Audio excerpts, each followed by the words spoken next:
मित्रांनो, आज आपण पावसामुळे कुठे गेलो नाही, आपल्या गल्लीतच उभारलोय. पण आपण रुक्मिणी मातेचं दर्शन घेऊ आपल्या गल्लीतल्या. चला तर मग रुक्मिणी माता उपासना मंदिरामध्ये आपण चाललेलो आहोत.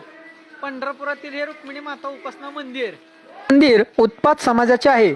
जेव्हा उत्पात लोकांना विठ्ठल मंदिरातून, पंढरपूरच्या मेन विठ्ठल रुक्मिणी मंदिरातून जेव्हा सेवा करण्याची संधी नाकारण्यात आली, त्यानंतर उत्पात समितीच्या सर्व सदस्यांनी रुक्मिणी मातेचं उपासना मंदिर स्थापन केलं.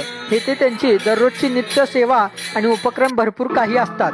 त्याचप्रमाणे शारदीय नवरात्र उत्सवामध्ये कीर्तन भजनाचे कार्यक्रम आणि सर्व काही असते.